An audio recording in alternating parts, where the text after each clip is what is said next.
नमस्कार, आप देख रहे हैं कोर्ट दिस वीक। मैं हूं आपके साथ प्रियंका। इस बुलेटिन में अगले आधे घंटे हम आपको इस हफ्ते कोर्ट की बड़ी खबरों से रूबरू करवाएंगे। तमाम कोर्ट की कार्यवाही और सुप्रीम कोर्ट से लेकर हाई कोर्ट व कोर्ट तक के फैसलों को आपके सामने रखेंगे। तो चलिए शुरू करते हैं court this week.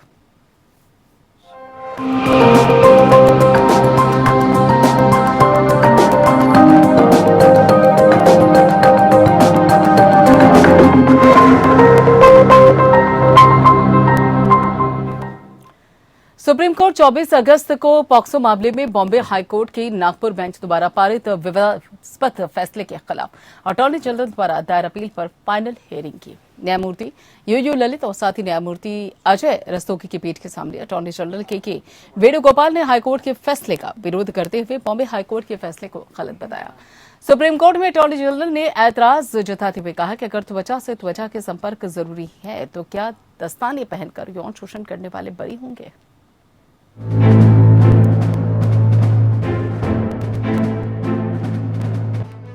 Bombay high court के स्किन टू स्किन फैसले पर सुप्रीम कोर्ट में सुनवाई हुई। सुप्रीम कोर्ट ने बॉम्बे हाईकोर्ट के उस विवादास्पद फैसले के खिलाफ अपील पर सुनवाई की जिसमें यौन अपराधों से बच्चों के संरक्षण अधिनियम या पॉक्सो की धारा 7 के तहत यौन हमला को लागू करने के लिए त्वचा से त्वचा संपर्क आवश्यक बताया गया था। सुप्रीम कोर्ट ने लीगल सर्विसेज कमेटी को आदेश दिया कि वो दोनों मामलों में बच्चों से छेड़छाड़ के आरोपियों की तरफ से पैरवी करे। सुप्रीम कोर्ट ने एमिकस क्यूरी सिद्धार्थ दवे से इस केस में मदद करने को कहा है। इस याचिका पर सुनवाई के दौरान अटॉर्नी जनरल के वेणुगोपाल ने हाईकोर्ट के फैसले का विरोध करते हुए बॉम्बे हाईकोर्ट के फैसले को गलत बताया। अटॉर्नी जनरल ने इसके लिए सुप्रीम कोर्ट के कई फैसलों का हवाला भी दिया।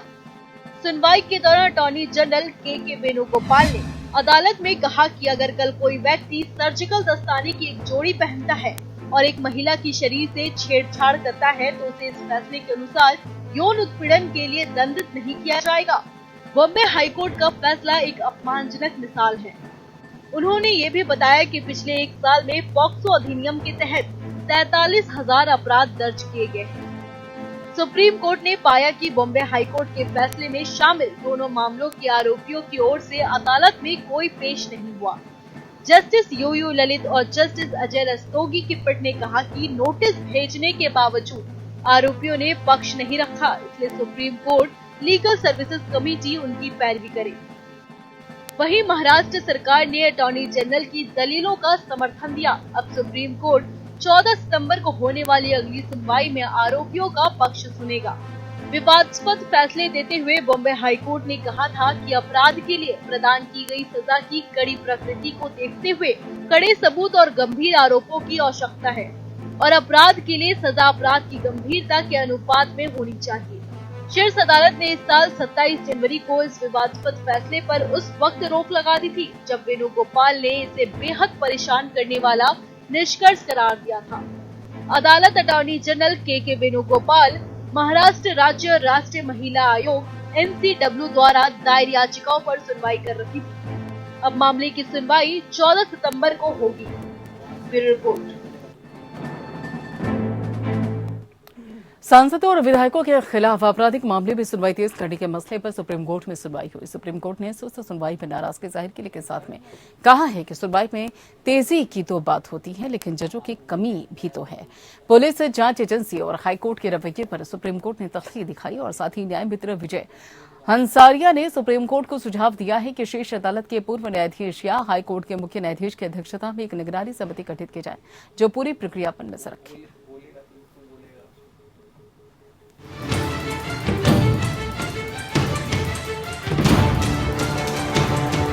सांसद विधायकों के खिलाफ आपराधिक मामलों को तेजी से निपटाने की मांग के मामले में सुप्रीम कोर्ट में सुनवाई हुई।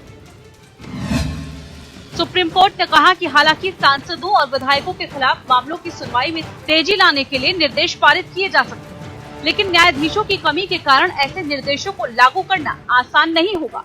वहीं सीजेआई ने विधायकों और सांसदों के खिलाफ मामले लंबे समय से लंबित होने पर कड़ी नाराजगी जताई।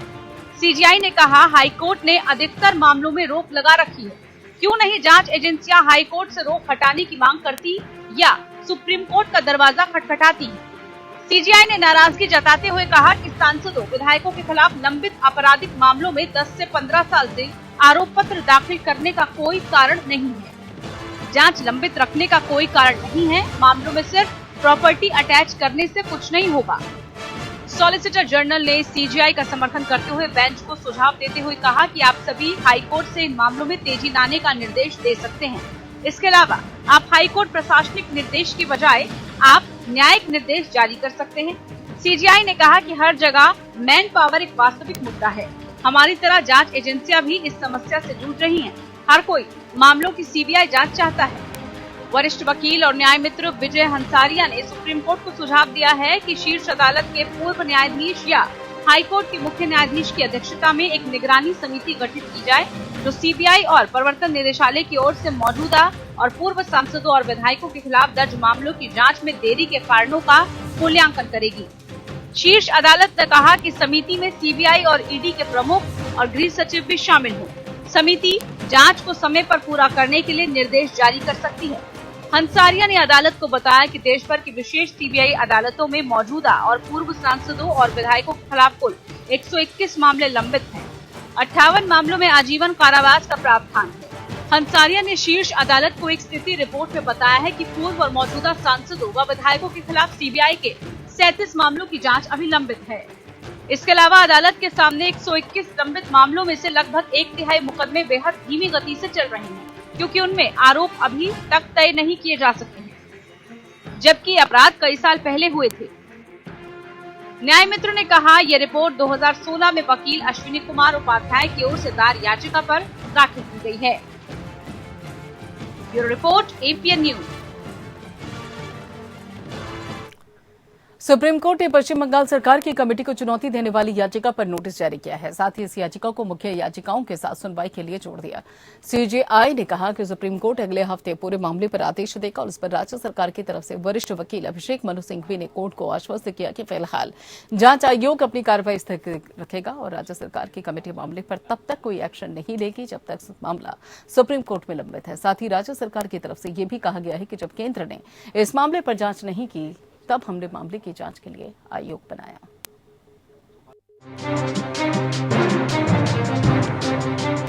सुप्रीम कोर्ट में पैगासस मामले पर सुनवाई हुई। सुप्रीम कोर्ट ने कहा है कि जब तक अदालत मामले पर विचार कर रही है, वे पश्चिम बंगाल सरकार से संयम दिखाने और पैगासस मुद्दे पर उसके द्वारा गठित न्यायिक जांच के लिए आगे बढ़ने से पहले इंतजार करने की अपेक्षा करती है। जब वरिष्ठ अधिवक्ता डॉक्टर अभिषेक मनु सिंघवी ने मौखिक आश्वासन दिया कि वो अदालत के संदेश को राज्य सरकार तक पहुंचाएंगे, तब न्यायालय ने पश्चिम बंगाल सरकार द्वारा गठित न्यायिक आयोग के कामकाज पर रोक लगाने के लिए कोई आदेश पारित करने से परहेज किया। सीजीआई एनवी रमन्ना और न्यायमूर्ति सूर्यकांत की पीठ ने पैगासस मुद्दे पर अन्य याचिकाओं के साथ पश्चिम बंगाल सरकार की अधिसूचनाओं को चुनौती देने वाली याचिका को टैग किया, जिन्हें अगले सप्ताह सूचीबद्ध किए जाने की संभावना है। पीठ ग्लोबल विलेज फाउंडेशन नामक एक गैर सरकारी संगठन द्वारा दायर एक जनहित याचिका पर सुनवाई कर रही, जिसमें पश्चिम बंगाल सरकार द्वारा जारी अधिसूचना को चुनौती दी गई, जिसमें सुप्रीम कोर्ट के पूर्व न्यायाधीश न्यायमूर्ति बदन बी लोकुर की अध्यक्षता में एक जांच आयोग का गठन किया गया, जो पैगासस स्पाईवेयर घोटाले से संबंधित आरोपों की जाँच करेगा। याचिकाकर्ता की ओर से पेश वरिष्ठ अधिवक्ता हरीश साल्वे ने कहा कि जब सुप्रीम कोर्ट इस मामले पर विचार कर रहा है तो समांतर जांच नहीं हुई। उन्होंने तर्क दिया कि अधिसूचना राज्य सरकार की क्षमता से परे है, क्योंकि सूचना प्रौद्योगिकी अधिनियम से संबंधित मुद्दे केंद्र सरकार के अधिकार क्षेत्र में आते हैं। जब वरिष्ठ अधिवक्ता एएम सिंघवी ने साल्वे की दलीलों पर आपत्ति जताई तो सीजेआई ने उनसे कहा कि जब हम अन्य मामलों की सुनवाई कर रहे हैं तो हम कुछ संयम की उम्मीद करते हैं। वर्तमान मुद्दा अन्य मुद्दों से जुड़ा हुआ है, इसका उस पर असर होगा जब सभी निष्पक्षता में हम उम्मीद है कि आप प्रतीक्षा करेंगे। डॉक्टर सिंघवी ने याचिकाकर्ता के लोकस पर सवाल उठाया और आरोप लगाया कि इसके राजनीतिक जुड़ाव। उन्होंने तर्क दिया कि न्यायालय को एक एनजीओ के कहने पर एक वैधानिक अधिसूचना पारित नहीं करनी चाहिए, जिसका मकसद स्पष्ट नहीं है। अंत में पीठ ने याचिका में नोटिस जारी करने और अन्य पैगासस मामलों के साथ इसे टैग करने का एक सरल आदेश पारित किया। वहीं पश्चिम बंगाल राज्य ने आज इस मामले में अपनी जवाबी हलफनामा दायर किया, जिसमें कहा गया कि पैगासस मुद्दे से केंद्र सरकार की निष्क्रियता के कारण आयोग का गठन करने के लिए बाध्य किया गया। Bureau report. केंद्र सरकार ने सुप्रीम कोर्ट कॉलेजियम की ओर से भेजे गए सभी 9 जजों की नियुक्ति को मंजूरी दे दी है। इन 9 जजों में 3 महिलाएं भी शामिल हैं। सिफारिश किए गए नामों में से जस्टिस नागरत्ना भारत की पहली महिला चीफ जस्टिस बन सकती हैं। हालांकि वो 25 सितंबर से 29 अक्टूबर 2027 तक के छोटे समय अवधि के लिए ही पद संभाल सकती हैं। मौजूदा समय में सुप्रीम कोर्ट में 24 न्यायाधीश हैं। 9 जजों की नियुक्ति के बाद भी शीर्ष न्यायालय में एक पद खाली रहेगा।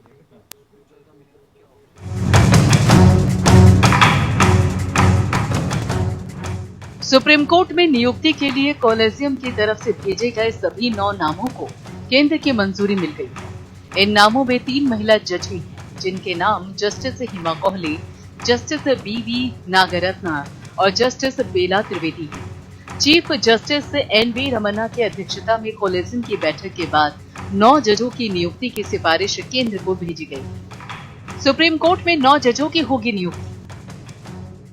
तेलंगाना हाईकोर्ट के चीफ जस्टिस हिमा कोहली, कर्नाटक हाईकोर्ट के जज जस्टिस बीवी नागरत्ना, गुजरात हाईकोर्ट के जज जस्टिस बेला त्रिवेदी, कर्नाटक हाईकोर्ट के चीफ जस्टिस A.S. ओका, गुजरात हाईकोर्ट के चीफ जस्टिस विक्रम नाथ, सिक्किम हाईकोर्ट के chief justice J.K. Maheshwari, Kerala high court के जज justice C.T. Ravindra Kumar, Madras high court के जज M.M. सुंदरेश, वरिष्ठ वकील P.S. नरसिम्हा को सीधे सुप्रीम कोर्ट जज बनाने की सिफारिश की गई है। कॉलेजियम ने पहली बार 3 महिला न्यायाधीशों के नामों की सिफारिश की। अब जस्टिस नागरत्ना भारत की पहली महिला चीफ जस्टिस बन सकती है। गौरतलब है कि जस्टिस रोहिंटन नरीमन के सुप्रीम कोर्ट से सेवानिवृत्त होने की कुछ दिनों बाद ये जानकारी सामने आई। जस्टिस नरीमन मार्च 2019 से कॉलेजियम के सदस्य थे। कहा जाता है कि उनके दृढ़ रुख के चलते नामों पर कोई आम सहमति नहीं बन पा रही थी। सुप्रीम कोर्ट में कॉलेजियम में CJI N.V. रमन्ना और justice Uday U. Lalit, A.M. Khanwilkar, Dhananjaya Y. Chandrachud और L. नागेश्वर राव शामिल थे। नवंबर 2019 में CJI के रूप में न्यायमूर्ति रंजन गोगोई की सेवानिवृत्ति के बाद से कॉलेजियम ने शीर्ष अदालत में नियुक्तियों के लिए केंद्र सरकार को एक भी सिफारिश नहीं भेजी। 12 अगस्त को न्यायमूर्ति नरीमन के बाहर हो जाने के बाद से 9 लोगों की जगह खाली थी। Bureau report. सुप्रीम कोर्ट ने निलंबित IPS अधिकारी JP सिंह को बड़ी राहत देते हुए उनकी गिरफ्तारी पर रोक लगा दी है और छत्तीसगढ़ सरकार से 4 हफ्तों में जवाब तलब किया।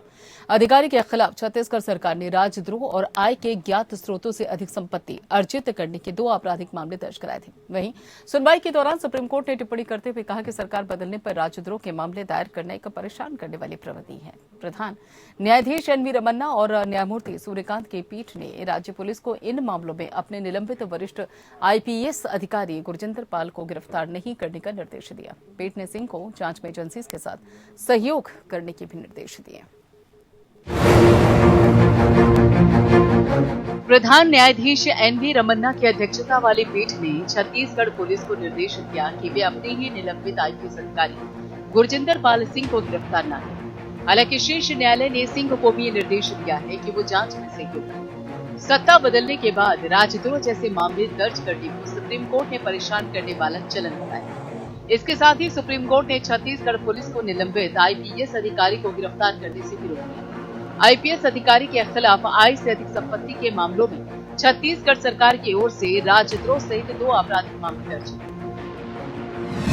सुनवाई के दौरान पीठ ने कहा कि देश में ये चलन काफी परेशान करने वाला है और पुलिस विभाग भी इसके लिए जिम्मेदार है। जब एक राजनीतिक पार्टी सत्ता में आती है तो पुलिस अधिकारी भी उस सत्ताधारी पार्टी का पक्ष लेने लगते हैं और इसके बाद जब दूसरी पार्टी सत्ता में आती है तो सरकार पुलिस अधिकारियों के खिलाफ एक्शन लेने लगती है। इसे बंद करने की जरूरत है। सुप्रीम कोर्ट ने राज्य सरकार को 4 हफ्तों के भीतर 2 अलग-अलग याचिकाओं पर जवाब देने का भी निर्देश दिया और इस दौरान पुलिस अधिकारी को गिरफ्तार नहीं किया जाएगा। निलंबित पुलिस अधिकारी की ओर से वरिष्ठ वकील F.S. नरीमन और विकास सिंह पेश हुए और राज्य सरकार की ओर से वरिष्ठ अधिवक्ता मुकुल रोहतगी और साथ ही राकेश द्विवेदी भी पेश हुए। प्रधान न्यायाधीश और न्यायमूर्ति सूर्यकांत की पीठ निलंबित अतिरिक्त पुलिस महानिदेशक गुरजिंदर पाल सिंह द्वारा उनके खिलाफ दायर देशद्रोह के मामले में सुरक्षा की मांग करने वाली याचिका पर सुनवाई करती है। सिंह ने छत्तीसगढ़ हाईकोर्ट के एक आदेश को चुनौती देते हुए याचिका दायर की।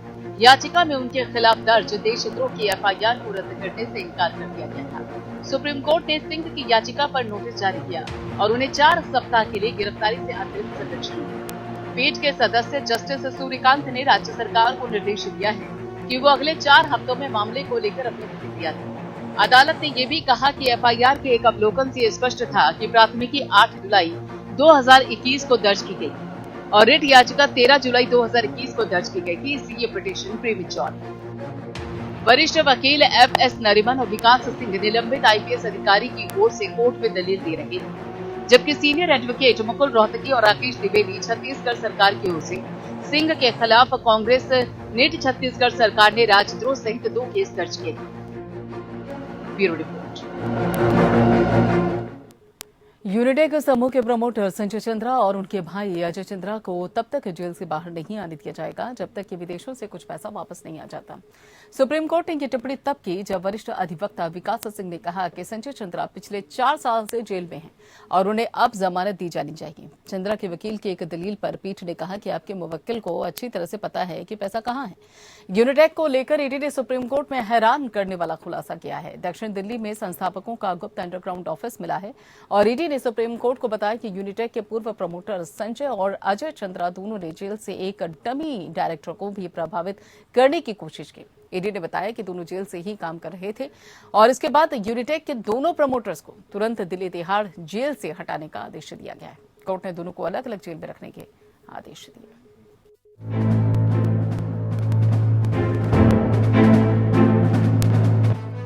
सुप्रीम कोर्ट ने यूनिटेक प्रमोटर संजय और अजय चंद्रा को लेकर जारी किया आदेश। संजय और अजय चंद्रा पर सुप्रीम कोर्ट सख्त नाराजगी जाहिर करते हुए कहा, कानून से खिलवाड़ बर्दाश्त नहीं किया जाएगा। सुप्रीम कोर्ट ने बुधवार को ये टिप्पणी तब की जब वरिष्ठ अधिवक्ता विकास सिंह ने कहा कि संजय चंद्रा पिछले 4 साल से जेल में है और उन्हें अब जमानत दी जानी चाहिए। चंद्रा के वकील की एक दलील पर पीठ ने कहा कि आपके मुवक्किल को अच्छी तरह से पता है कि पैसा कहां है। कोर्ट ने यूनिटेक के दोनों प्रमोटरों को तुरंत दिल्ली तिहाड़ जेल से हटाकर मुंबई में एक को आर्थर रोड जेल और दूसरे को तलोजा सेंट्रल जेल में शिफ्ट करने का निर्देश दिया है।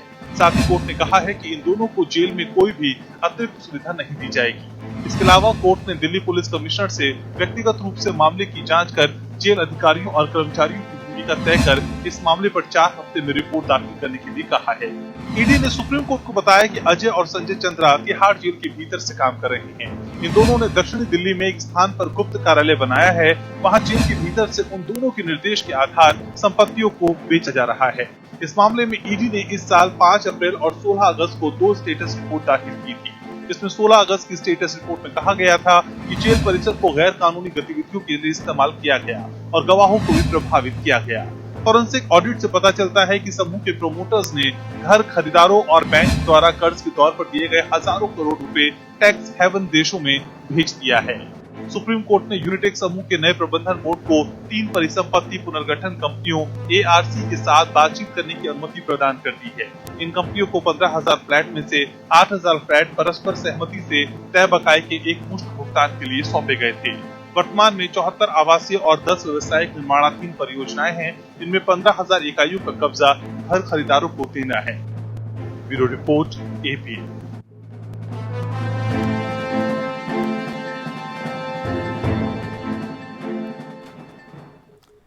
बार काउंसिल ऑफ इंडिया ने सुप्रीम कोर्ट को बताया कि वे वकीलों की हड़ताल पर लगाम लगाने के लिए नियम बनाएगा और इसके तहत बिना किसी उचित कारण के हड़ताल करने वाले बार एसोसिएशन के पदाधिकारियों के खिलाफ अनुशासनात्मक कार्रवाई होगी। दूसरे वकीलों को हड़ताल के लिए उकसाने या दबाव बनाने वाले पर भी कार्रवाई होगी।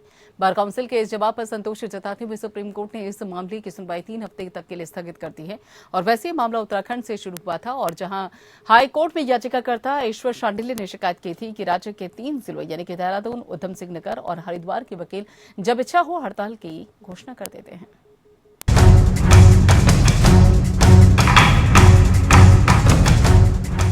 बार काउंसिल ऑफ इंडिया ने सुप्रीम कोर्ट को सूचित किया है कि वो वकीलों द्वारा हड़तालों और अदालत के बहिष्कार को रोकने के लिए नियम बनाने और उल्लंघन करने वाली बार एसोसिएशन और सोशल मीडिया के माध्यम से इस तरह की हड़ताल को बढ़ावा देने वाले अधिवक्ताओं के खिलाफ कार्रवाई करने का प्रस्ताव कर रहा है।